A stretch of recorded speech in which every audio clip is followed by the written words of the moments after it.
তো বন্ধুরা, মুভির শুরুতে আমরা দেখতে পাই একটি মেয়েকে ডাকাতের দল মেরে ফেলছে। আর তখনই মুভির প্রধান ক্যারেক্টার সিয়া তার ভ্যান নিয়ে সেখানে চলে আসে। আসলে এটা ছিল একটি শুটিং স্পট, আর সিয়া অনুমতি ছাড়াই শুটিংয়ে ঢুকে পড়েছে। তাই ডিরেক্টরের অ্যাসিস্ট্যান্ট ইউলো জিজ্ঞেস করে, ওকে এখানে কে ডেকেছে? ঠিক তখনই শুটিংয়ের নায়িকা ভেরি বলে, আমি ফুল অর্ডার করেছিলাম, এবং সে সিয়ার নেওয়া ফুল সবাইকে উপহার দেয়। আসলে সিয়া এই ভ্যান দিয়ে ফুল বিক্রি করে থাকে। এছাড়াও সে ফুল হোম ডেলিভারিও করে থাকে। এরপর ডিরেক্টর যখন আবার শট নিতে চায়, তখন সেই মেয়েটি বলে সে পারবে না। তখন ডিরেক্টর সিয়াকে দেখে এবং তাকে জিজ্ঞেস করে, তুমি কি এই অভিনয় করতে পারবে? তাহলে তোমাকে 2000 টাকা দেওয়া হবে। সিয়া রাজি হয়ে যায়।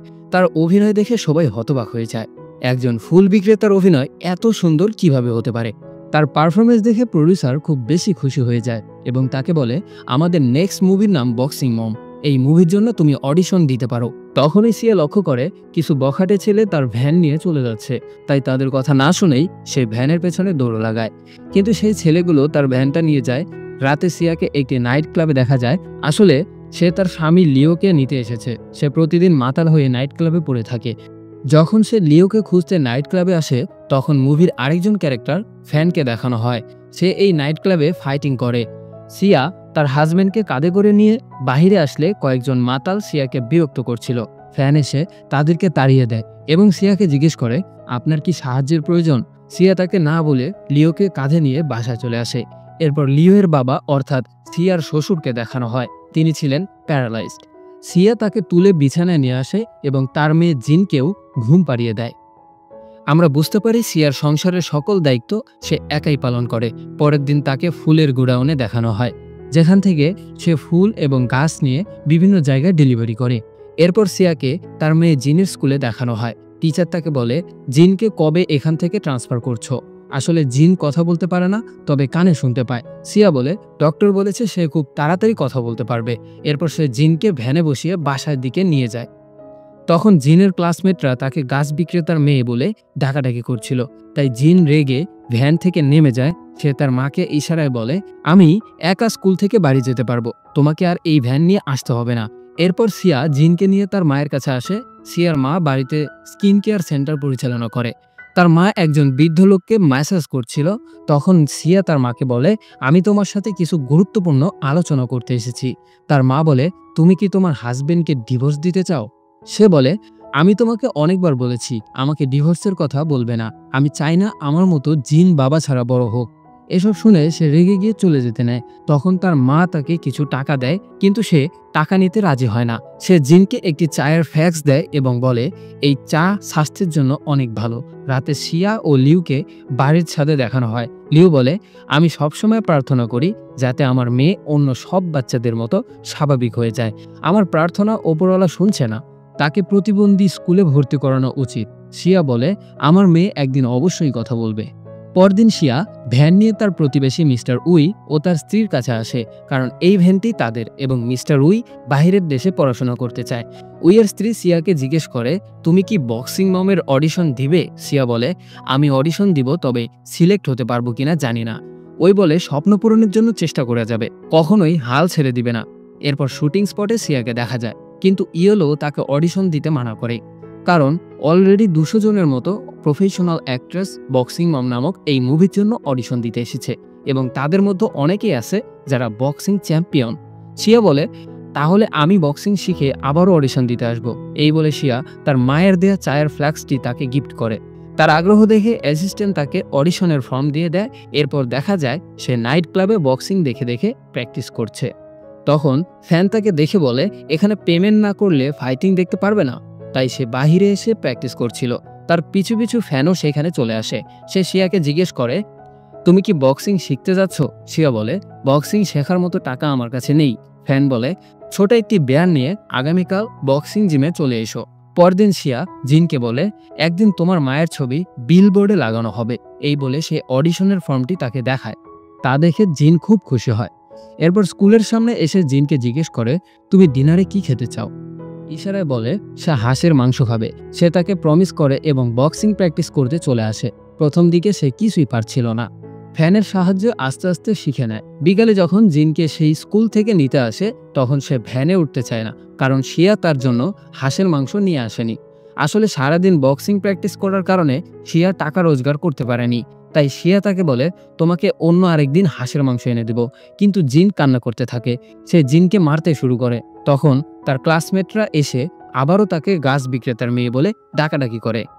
এই শুনে সিয়ার প্রচন্ড মন খারাপ হয়। সে তার মেয়েকে জড়িয়ে ধরে কান্না করতে থাকে।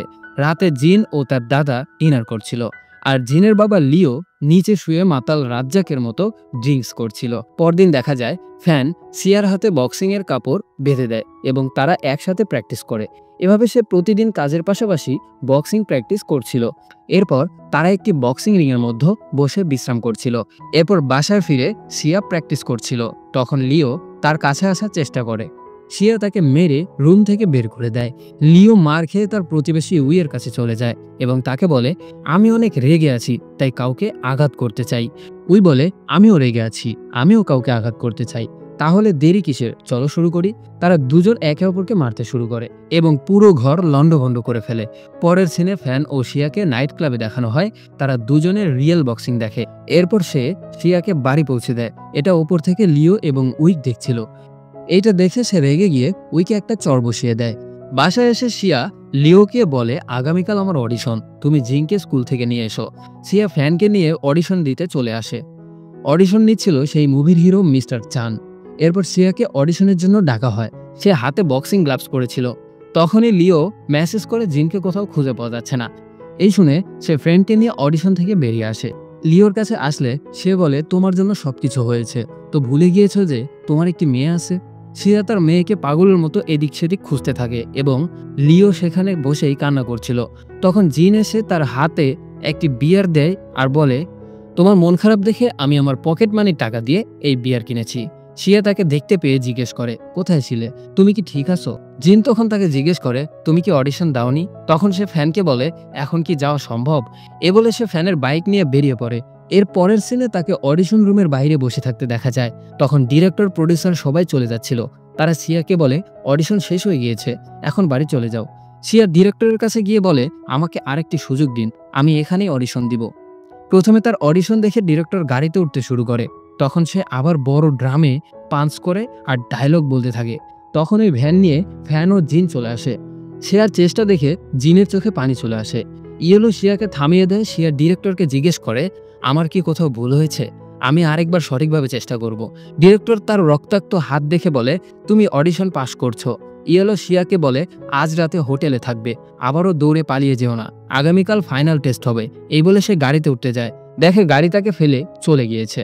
তাই সে গাড়ির পেছন পেছন দৌড়াতে থাকে। এরপর শিয়া ও ফ্যানকে হোটেলে দেখানো হয়।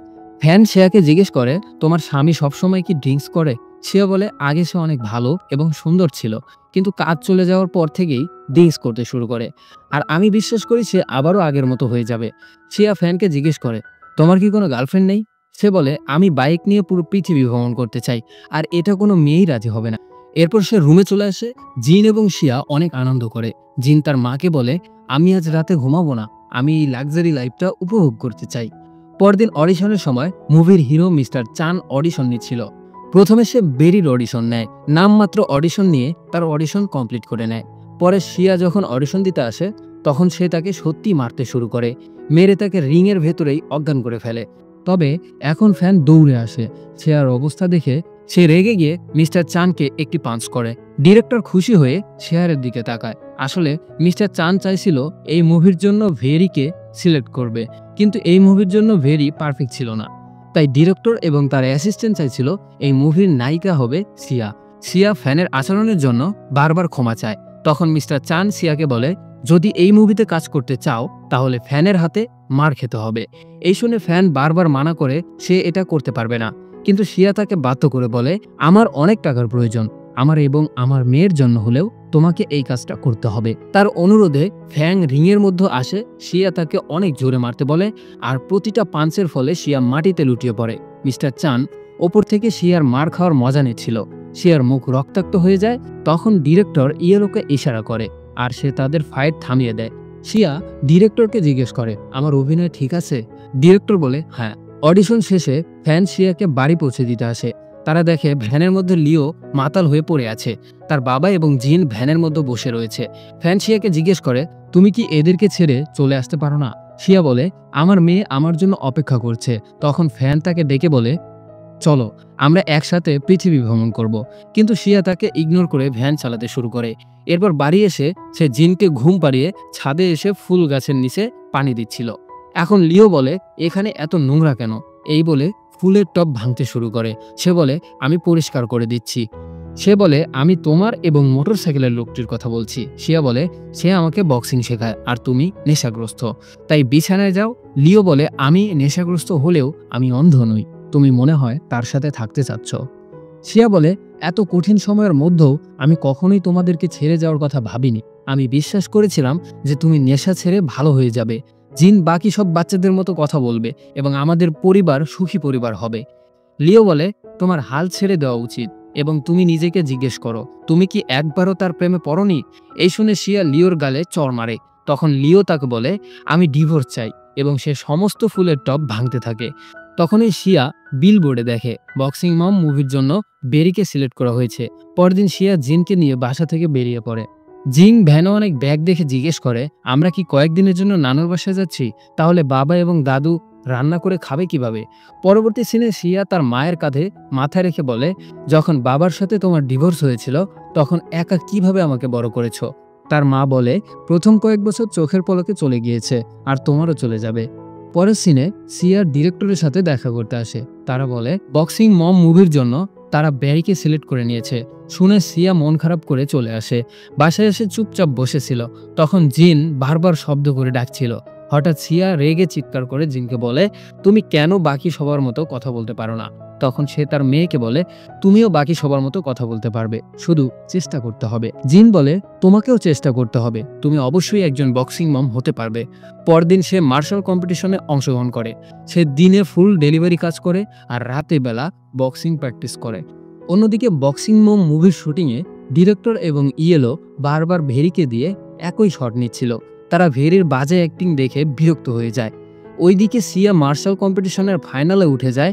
তার বিপক্ষে একজন জাতীয় চ্যাম্পিয়ন ওর সাথে ফাইট শুরু করে। সেখানে দর্শক হিসেবে লিও উপস্থিত ছিল। শিয়া প্রথম দুটি রাউন্ডে অনেক মার খায়। তৃতীয় রাউন্ডে শিয়া উঠে দাঁড়ায় এবং সে ব্যাকগ্রাউন্ডে বলতে থাকে, বিগত 30 বছরে এটি সবচেয়ে খারাপ দিন, কিন্তু আমি মোটেও দুর্বল নই। আমি যাকে ভালোবেসেছি সেই আমাকে সবসময় আঘাত করেছে। শৈশবের স্বপ্নগুলো অনেক আগেই ভুলে গিয়েছি। আমি বারবার হেরে গিয়েছি, কিন্তু আজ আমি জিততে চাই। তখন দেখা যায় যে জিন টিভিতে লাইভ দেখছিল। তার মাকে হেরে যেতে দেখে সে প্রথমবারের মতো মা বলে ডাকে। এই শুনে তার নানু হতবাক হয়ে যায়। তখনই সে এক পাঞ্চ করে তাকে নকআউট করে ফেলে এবং শিয়া জিতে যায়। ওইদিকে বারবার বাজে পারফরমেন্স দিয়ে বেরি নিজেই বিরক্ত হয়ে যায়। দেখা যায় শুটিং রেখে সবাই শিয়ার ফাইটিং দেখছিল। শিয়ার ফাইটিং দেখে ডিরেক্টর বলে, বেরিকে এখান থেকে বের করো, এই মুভির জন্য সিয়াই পারফেক্ট। এই শুনে সেখানকার সবাই প্রচণ্ড খুশি হয়। এমনকি তারা বেরির চেয়ারটিও ছিনিয়ে নিয়ে যায়। এরপর আমরা দেখতে পাই শিয়া তার হাজবেন্ডের কাছে ফিরে এসেছে এবং তারা সবাই এক হয়ে নিউ ইয়ার উদযাপন করছে। লিও এখন আর ড্রিঙ্কস করে না। জিন এখন স্বাভাবিকভাবেই কথা বলতে পারে। আসলে এই মুভিটি আপনাদের জীবনকে নতুনভাবে এগিয়ে নিয়ে যাওয়ার উদ্যম দিবে। মানে যত কিছুই হোক, হাল ছাড়া যাবে না। আর এই কাহিনীর মাঝে মুভিটির হ্যাপি এন্ডিং হয়। আর হ্যাঁ, এরকম আরও মুভি এক্সপ্লেন দেখতে চ্যানেলটিতে অবশ্যই একটি লাইক, কমেন্ট এবং সাবস্ক্রাইব করে পাশে থাকবেন। ধন্যবাদ।